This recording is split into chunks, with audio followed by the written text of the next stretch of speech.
Hello everyone! Welcome back po ulit sa ating channel.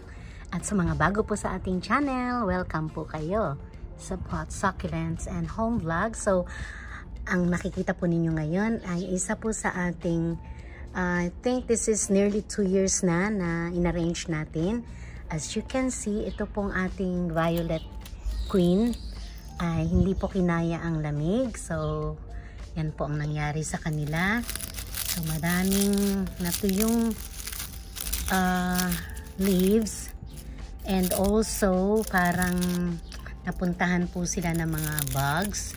Kaya, i-rearrange po natin ito. Pero ito pong itong ating crested na succulent na to, hindi po natin to tatanggalin. So, iwan natin siya at saka itong ating tetragona na yan. So, ang babaguhin lang natin is yung ito pong harap na to. Yan, tatanggalin natin ito. So, let's see. Mag-iisip tayo kung anong design ba yung pwede natin gawin dito sa ating i-rearrange na to. Okay, so bago po ang lahat, nagpapasalamat po ako sa lahat ng ating subscribers. Ang lakas ng na aeroplano. Kaya malimit po nagvo-voice over ako kasi malimit merong dumadaan na airplane at dito po sa tabi namin meron pong construction. So, lagi po akong naka-voice over. Ngayon lang po ako nagsalita ng live sa ating video. So, thank you po again sa mga subscribers, sa mga silent viewers, and sa atin pong mga members. Thank you so much for supporting Pot Succulents and Home Vlog. At sa mga hindi pa po nakakapag-subscribe, please do subscribe na po. And wag po ninyong kalimutan to hit the bell button para po lagi kayong updated sa ating mga bagong videos. And ito ang ating bahay-bahayan. So, let's see what we can do. Let's get started. So, ang unang-una po natin gagawin is tatanggalin natin lahat yan, lilinisin natin, and babaguhin natin yung ibang lupa.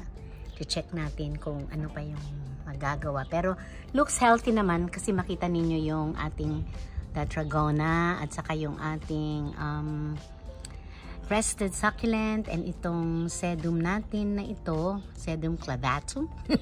Kaya mga yan is ano naman, ayan, may mga baby pa nga doon na bago.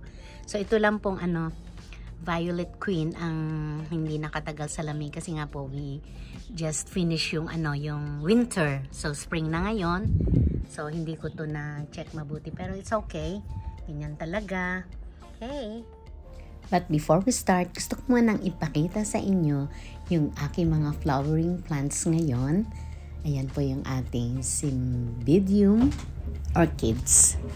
At yan po yung kauna-unahan kong orchids na I think magsa-start ako mag-alaga ng orchids. At ayan po yung iba nating flowering plants.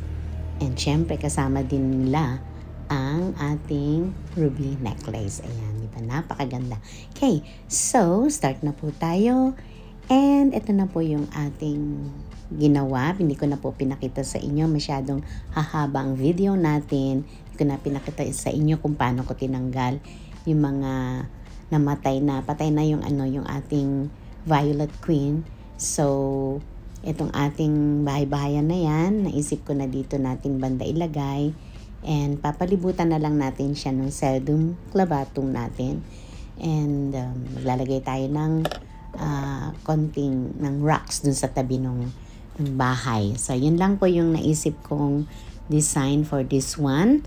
And di natin tinanggal yung ating malaki na kasi sila. Napaka-stable naman nila doon. So, okay na yung ating crested succulent at yung ating tetragona. Okay. So, just keep on watching po. And sana magustuhan ninyo itong ating design for today.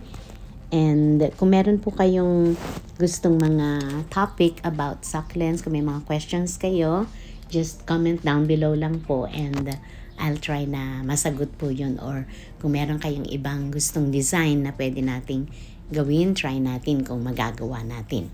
Okay, so just keep watching and sana po hanggang sa dulo mapanood ninyo ang ating ginagawang rearrangement ng ating succulent dito sa ating channel. And sa mga bago po sa ating channel, For your information, ang mga ginagamit ko po kalimitan na mga succulents sa aking arrangement are all cuttings. Yun po yung, kasi parang mas maganda na nagsa-start tayo parang from scratch. Tapos makikita natin na lumalaki sila, katulad po itong itong ating malaking crested succulents at saka yung tetragona. Ano po yan, from cuttings lang po sila, and then sa tagal-tagal po na healthy naman, talagang lumaki po sila. Ang lang po talaga namatay is, actually hindi pa siya talagang patay. Tatanggalan ko lang ho siya ng ng mga dried leaves, and then puputulin ko yung stem na nag-rot na. So pwede pa din po yon. So start lang ulit, kasi ang succulents naman po very forgiving. Talagang napakadali nilang buhayin. Basta tama lang po yung tubig, tama yung lupa, tama yung sunlight na nakukuha nila. Hindi po mamamatay yung ating succulents. So, meron lang po kasing mga succulents na hindi kaya talaga ang sobrang init, at meron din namang hindi kaya ang sobrang lamig. So, yan lang po, and tapos na yung ating arrangement. Sana po nagustuhan ninyo itong ating bagong arrangement. And if you like it, please give me a thumbs up, and please make comment and share na rin po, and subscribe sa mga hindi pa po nakakapag-subscribe. Okay, so thank you so much everyone. Bye!